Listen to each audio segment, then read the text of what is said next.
It started as something harmless. Just a group of 5 high school friends trying to make a boring Friday night feel like something worth remembering. They had all gathered at Marcus's house for a sleepover while his parents were out of town. It was the kind of suburban neighborhood where nothing ever really happened. Quiet streets, dim streetlights, and houses that all looked the same. By 11 p.m., they'd already burned through video games, movies, and junk food. That's when Tyler brought it up. He mentioned an abandoned house at the edge of a wooded trail about 10 minutes from Marcus's street. He said his older cousin had told him about it, a place people avoided, not because it was dangerous, but because it just felt off. Of course, that was all it took. Within 15 minutes, they were grabbing flashlights and slipping out the back door, trying not to laugh too loudly as they made their way down the street and toward the narrow trail that led into the trees. The air felt colder the moment they stepped under the canopy. At first, it was just excitement, nervous jokes, the kind of forced confidence people put on when they don't want to admit they're a little scared. Leaves crunched under their shoes as they walked deeper in, their flashlights cutting thin beams through the darkness. After about 5 minutes, Marcus asked if Tyler was sure this was the right way. Tyler hesitated for a second, then said, "Yeah." That hesitation didn't go unnoticed. Another few minutes passed before they saw it. The house stood just beyond a small clearing, half hidden behind overgrown bushes and crooked trees. It looked older than anything else in the area, 2 stories, faded paint, and windows that reflected almost nothing back at them. The front door hung slightly open, moving just enough to creak with the wind. Nobody said anything for a moment. It didn't feel like they had found the house. It felt like they had walked into something that had been waiting. Still, nobody wanted to be the one to back out. Marcus forced a laugh and said, "We came all this way. Might as well look inside." One by one, they approached the front porch. The wood groaned under their weight as they stepped up. Tyler reached out and pushed the door open further. It made a slow, dragging sound. Inside, the air smelled damp and wrong. Not just mold or rot, something heavier, like the kind of smell that sticks to the back of your throat. Their flashlights scanned across the interior. The living room was mostly empty, broken furniture, torn wallpaper, a staircase leading up into darkness. But what stood out immediately was how undisturbed it felt. There was no dust on certain parts of the floor. Clear paths, like someone had been walking there recently. "Okay, that's weird," one of them muttered. Tyler brushed it off, saying maybe other people came here all the time. But no one sounded convinced. They moved deeper inside anyway. Every step felt louder than it should have. The house seemed to hold on to every sound, their breathing, the creak of the floorboards, even the slight shifting of their clothes. Then one of the girls, Jenna, stopped suddenly. "Did you hear that?" Everyone froze.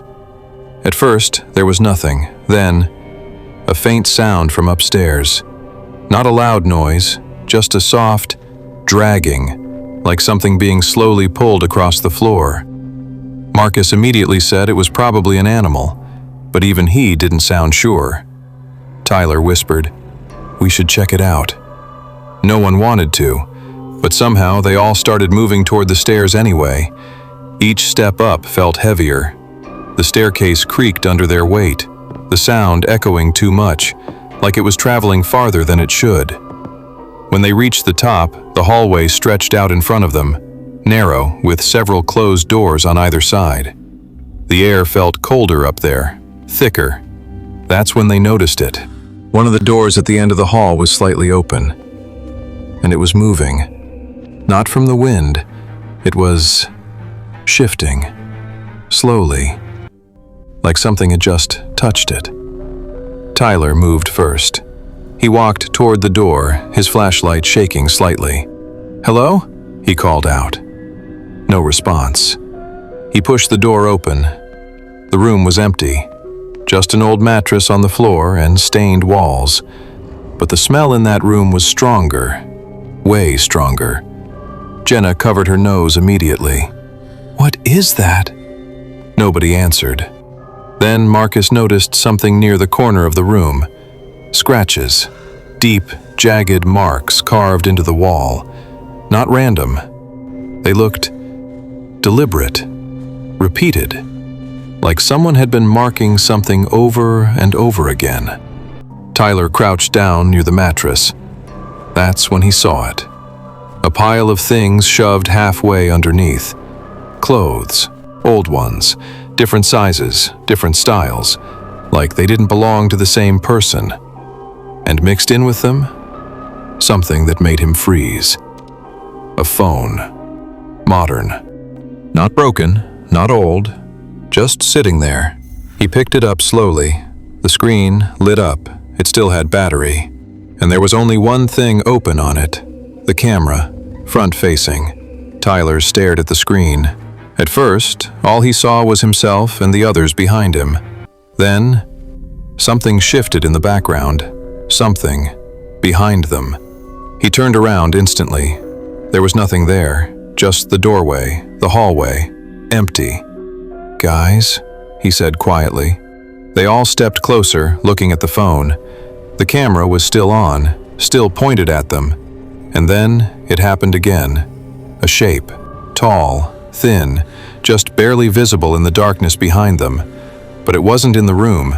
It was in the hallway, standing just out of sight, watching. Jenna let out a small, panicked sound. Marcus turned toward the hallway again, this time faster. "Who's there?" Silence. But now, they could all feel it. They weren't alone. The sound came next. A slow step, right outside the room. Then another, closer. They didn't wait. All 5 of them rushed toward the door at the same time, nearly tripping over each other as they ran into the hallway.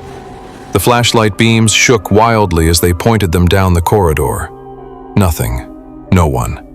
But the air felt different now, charged, like something had just been there, and moved. "Go, go, go!" Marcus yelled. They ran for the stairs. Behind them, a loud bang. One of the doors in the hallway slammed shut, hard. They didn't look back. They bolted down the stairs, nearly falling as they rushed for the front door. The moment they reached it, Tyler yanked it open and they all ran out into the cold night air. None of them stopped running until they were well past the tree line. Only then did they slow down, gasping for breath, adrenaline crashing all at once. For a while, nobody spoke. Then Jenna asked the question they were all thinking. "What was that?" No one had an answer. They went back to Marcus's house and didn't talk about it much that night. They stayed up with all the lights on, pretending it hadn't shaken them as much as it had. But something didn't sit right with Tyler. The phone. He still had it. He realized that halfway through the night. It was in his jacket pocket, and somehow, that felt worse than anything else. The next morning, he turned it on again. There were no contacts, no apps besides the default ones, no messages, nothing. Except the camera, still open, still set to front-facing. He stared at the screen for a long time. Then, slowly, he flipped it to the rear camera. The screen showed his room, his bed, the door. Everything normal, until he noticed something in the reflection of his mirror. His door wasn't closed, even though he knew he had shut it. On the screen, it was slightly open, just enough. And in that gap, there was something standing there. Too tall to be anyone in the house, too still to be real. Tyler turned around instantly. The door was closed, nothing there. When he looked back at the phone, the figure was gone. A few seconds later, the phone screen went black, battery dead. It never turned on again after that. They never went back to the house, but about a week later, Marcus heard from someone at school that the place had been boarded up overnight by the town. No explanation, no announcement, just sealed shut. And whatever had been inside, no one ever confirmed it was gone.